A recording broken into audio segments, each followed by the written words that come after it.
Real quick, before we do dive into today's video, I wanted to talk to you about the NBA dashboard and a deal we have going on for you today. Guys, use code EV5, EV5 over on GuyBostonSports.com. Head to the members area and sign up for the All Sports dashboard. You'll get both the NBA dashboard and the NFL dashboard for $4.99 for your first month. Go ahead and check it out. I bring it up today because throughout this video, we'll reference the NBA dashboard and show a couple visuals multiple times, and I wanted to get ahead of it and let you know where to find it. So check it out, guys. Again, GuyBostonSports.com. I'll also put that link down in the description as well as the pinned comment. Let's jump into the games. All right, YouTube, how you doing? Welcome back to the channel. It is Thursday, November 20th, and we have a 4-game NBA slate to dive into in today's video. Like we always do, I'm going to dive into each and every one of these games. I'll give you my prediction on the side. I'll give you my prediction on the total. We'll talk about any other plays like player props that we like within the game as well. But as always, guys, make sure to keep an eye down on the pinned comment of this video. That's where you'll find all of my final plays, so that I'm actually rolling with myself. If that does interest you and you want to jump on board and ride with me, or if you do want to fade me, all of that is going to be absolutely free down in the pinned comment. In terms of how we did yesterday, a 2-1 night. Benedict Mathurin and Andrew Nembhard came through.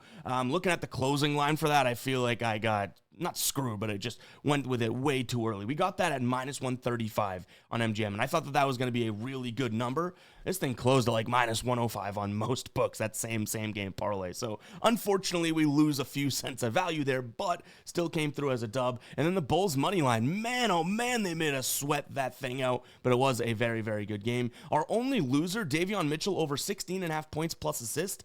He had, what was it, I think 8 or 9 early in the third quarter, got in foul trouble and barely played for the rest of the game. So at least we can explain that. I'm still trying to decide if it was a decent enough look or, you got kind of screwed or whatever. But an L is an L, right? But a 2-1 night, not going to cry over that. In terms of our ride of the day, guys, we had been without a win for quite some time. And Sozan comes through for us, pumping some damn crowd noise. Drop a cha-ching.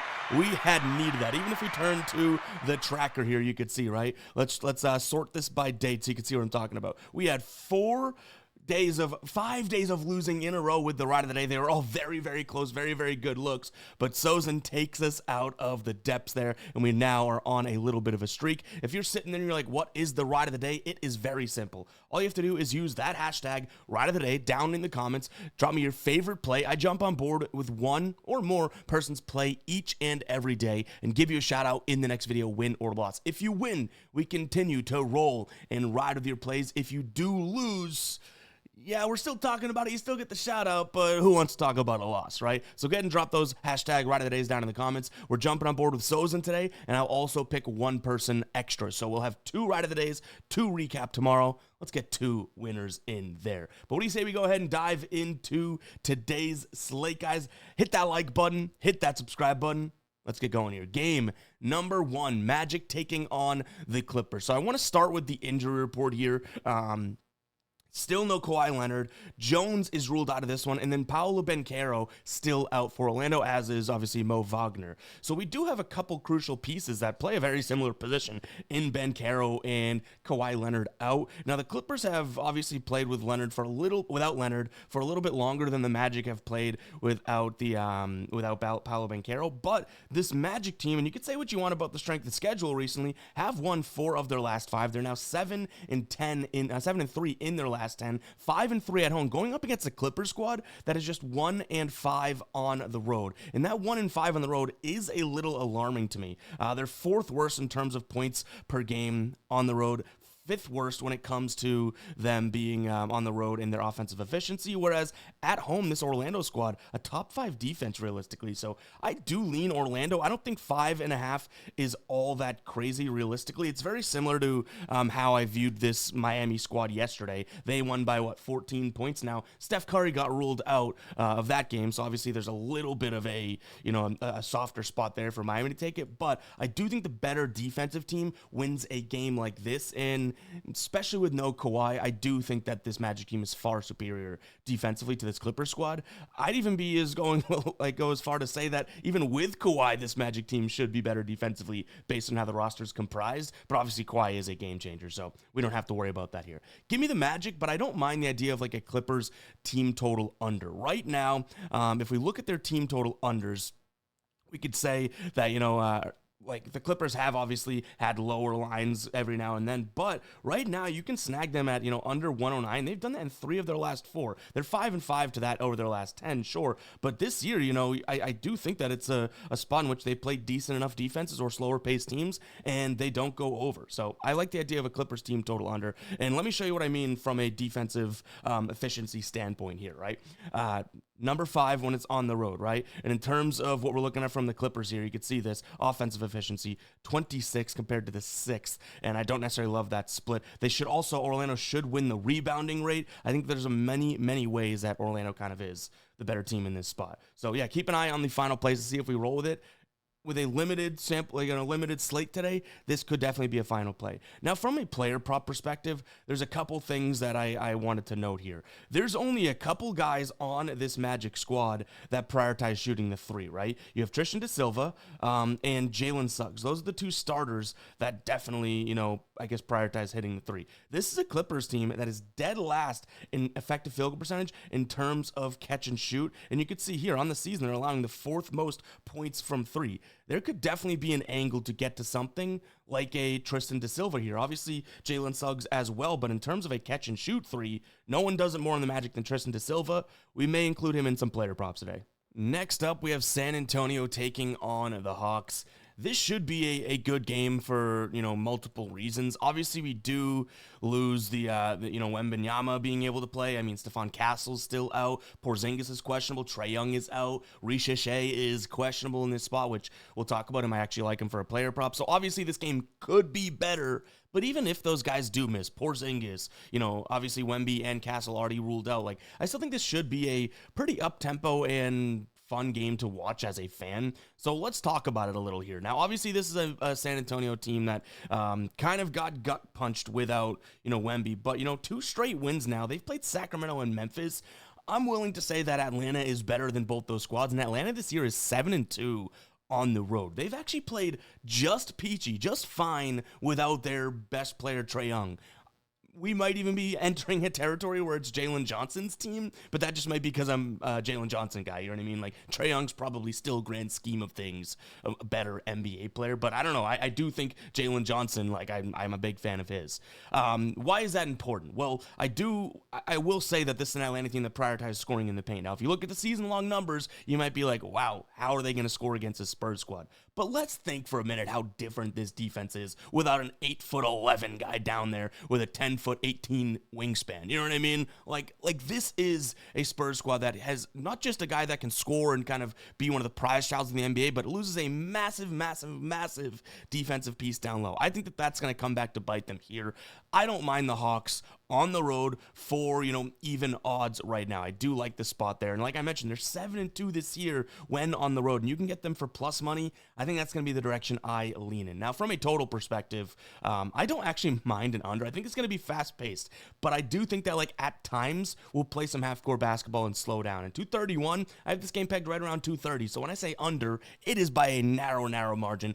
I don't envision this one being like a 109 to 108 type of low-scoring game, but 116 to 115, 116, 114, that type of under. You know what I mean? So I just want to make it clear that I'm not leaning like this is going to be a slow game or anything like that, but I do think that Atlanta has a really good defense, kind of surprisingly. And San Antonio, not exactly the fastest-paced teams, one of the fastest-paced teams. With those two combined, we could see some, slowed down possessions. Now, from a player prop perspective, what I want to look at here is targeting the perimeter for this, or against, I should say, this San Antonio team. Where do we have? Right here. So there's really one name that's sticking out to me. It would be Ricochet. His points line is at 11.5. Now, he's coming off of an injury. That could definitely be part of the case here. But check out San Antonio. This is points allowed from 3. They are ninth worst or whatever in the league, but at home, fifth or fourth worst. Last 3 games, fourth worst. And you could see from the above the break, set 37% of their opponents, but the corners even worse, 46.4 and 46.9. Really do love that spot, considering that Ricochet should get some, I would think, catch and shoot opportunities from the corner here. I believe he is kind of middle of the pack in terms of catch and shoot threes from the corner there, but from the above the break, he's just behind Krejci and Alexander Walker, and only by 0.2 threes per game. So I do like the spot. I also don't mind him to be able to kind of run in transition if this game were to kind of, move a little bit quicker than I assume. Like I said, I think it could be fast paced, not crazy fast, but the faster it goes, the more likely I think that he's able to go out there and get his. I do want to, caution anyone that likes the sound of that or might want to jump on board. He missed last game with a bone bruise in his hip or bruised hip, something like that. He's still questionable in this one. So even if he plays, this might be a limited minutes type of a situation or something like that. So maybe a pivot that I think he can get done, in less time could be like 1.5 threes. I think he'll get his opportunity. If he goes out there and shoots 35 to 45% from 3, he probably cashes that. Whereas to get 12 or 13 points, you might need more time. So we'll keep an eye on the injury report. Just do your own due diligence if you like the idea of Ricochet today. Do your own due diligence on, whether or not he's going to have any minutes restrictions or limit. Because obviously we can only record right now and I can't be there telling you each and every update. So just make sure you're following on Twitter or anything the team says. I feel like that's decent enough sound advice. All right, guys, we have Thursday night football tonight, and Chalkboard is hooking it up with a Josh Allen 0.5 passing yard square. Do you think Josh Allen's going to throw for just 1 yard in this game against the Texans? If you do, and you haven't checked out Chalkboard yet, now is the time to do so. Go cash this free pick. They're also going to match your first deposit 100%. You could put in 50, they'll give you 50. You put in 100, boom, they'll give you 100. On your way to build a nice little bankroll over there, doubling up right away. Check it out, guys. They also do a ton of different discounts. We had our Instagram post yesterday. We also posted it as a short. Follow me on Instagram right there. And they had 5 just random discounts, right? And they've been doing that weekly for this whole NBA season. Really, really cool stuff from Chalkboard. Go check it out, guys. You will not regret it. If it's available in your state and you're not on it yet, what are you waiting for? Check it out, guys. Link down below in the description, as well as the pinned comment. Let's jump back into the last 2 games here. All right, Grizzlies taking on the Kings here. I would say both of these teams have been kind of bleh this year, right? Memphis 4-11, Sacramento 3-12. I would say that I had them pegged a little bit better. Now, we didn't do any sort of official record prediction or anything like that, but I can honestly be transparent here and say that I did think both these squads would be a little bit better than they have been so far this season. And you can even see just from, a team matchup perspective, it's kind of pick your poison. Which bad offense do you want? Which bad defense do you want to back?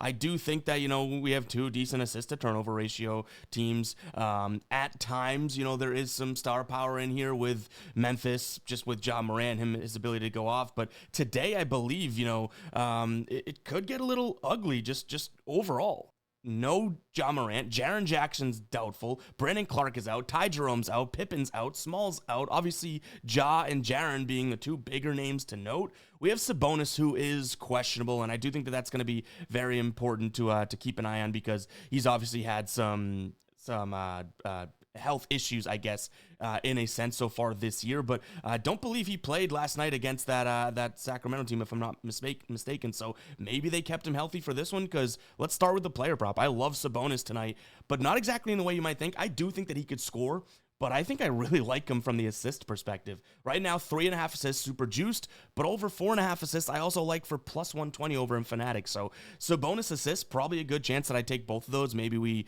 go a little bit more bullish on the juiced one and then sprinkle a little on the plus money, that type of thing. But if you like him points plus assists, I wouldn't tell you no to that. I do just think, though, even with the way this Grizzlies team has been, they struggle down low and scoring down low. But when you take a peek at where Sabonis gets his assists, that kind of just lines up in a sense as well, right? He's either going to get the spot up or, kind of right in that longish in the paint to DeRozan or even in the paint. So I don't have much of an issue with any of the zones where his assists may come. His last 3 games against this Memphis team too, 6, 6, and 4 assists. Now, you can obviously make the argument that, well, his assists haven't been as miraculous as they were last year, but a similar player, and I guess we're stretching things to say they're similar, but they're fairly similar. Alperen Sengun, 7 assists last time they're on November 5th when he played. In terms of just like big men playing against this Memphis team, Luke Cornett had 3 assists. His line was 2.5. Jared Allen had 2 assists. His line was 1.5.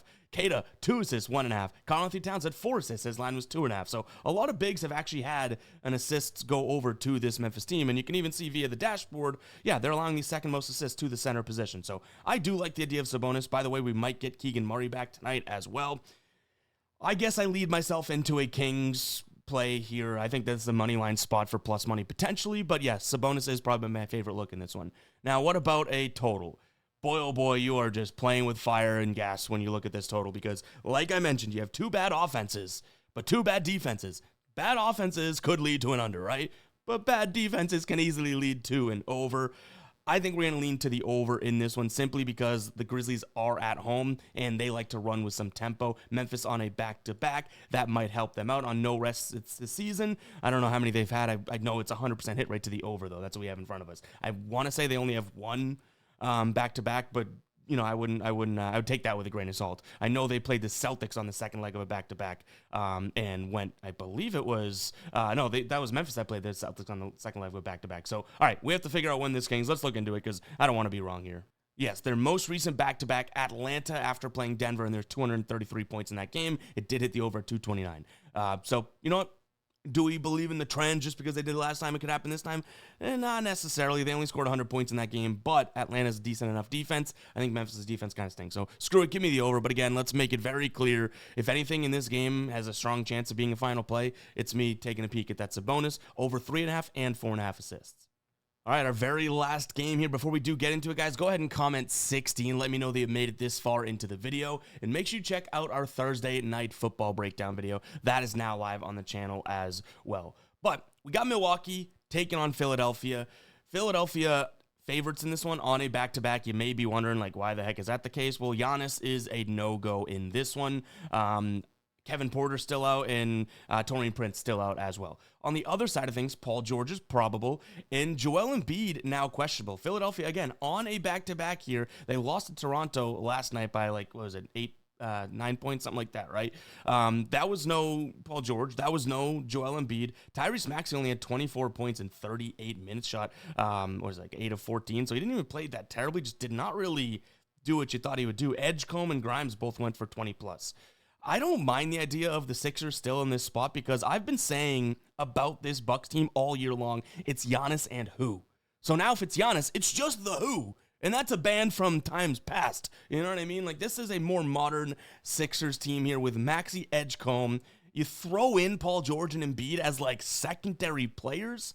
I think this is the Sixers game to win here. In terms of, they've covered in 2 of their 3 back-to-back games so far this year, so I don't worry about that. Milwaukee with a rest advantage. I don't even think they've played any teams with a rest advantage yet, so we don't have the numbers for that. But overall, like, this Milwaukee squad, not exactly the best at preventing points in the restricted area. And guess what? The Sixers, 6th in terms of restricted area points. So I do like the Sixers in this spot. And yeah, they're favored for a reason. Giannis, one of the best players in the league and definitely the best player in the Bucks, is not playing. From a player prop perspective, yeah, I just mentioned it. I would target some in the paint action from the Philadelphia side of things. So Paul George, yeah, he's playing, didn't have the craziest, like, I don't think he's the biggest difference maker or anything like that, but someone like Edgecombe or Embiid getting into the paint, I do think could have some success for the entire, like, sustaining through the entire game today, not just in, like, spurts. So Edgecombe, depending on what you get his line at, sure, but Joel Embiid, it could be a buy low spot. Like think about Joel Embiid and the Joel Embiid we know. Now you have his points line at 16.5.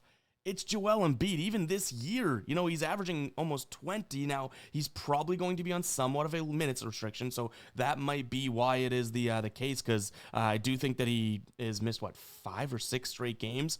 But you're telling me Embiid at 16.5 points? Oh, man, we're getting, it's tempting, right? That's like the shiny thing. It says do not touch, and you just have to touch it. But that is where I'd go. I'd target some guys in the paint there. We didn't really mention the total. I don't mind the over here. I think that, you know, the Bucks, obviously, they'll have to score. But to me, this is the 11th ranked pace team versus the 13th ranked pace team. And Philadelphia should at least be able to convert. They're shooting 61% in transition here. They're on a back-to-back, some tired legs. I do think that we can get to like 230 in this game. It doesn't have to be a wildly high-scoring game. just enough to get to that 230 number. But guys, that is going to wrap it up for today's show. Hopefully you guys did enjoy. If you did, hit that like button. Again, make sure to go ahead and check out Chalkboard. That link will be down below in the description, as well as the pinned comment. And like I said a few minutes ago, comment 16 if you made it to that portion of the video. Really do appreciate everyone tuning in. We'll catch you guys in the next one, all right? Peace out.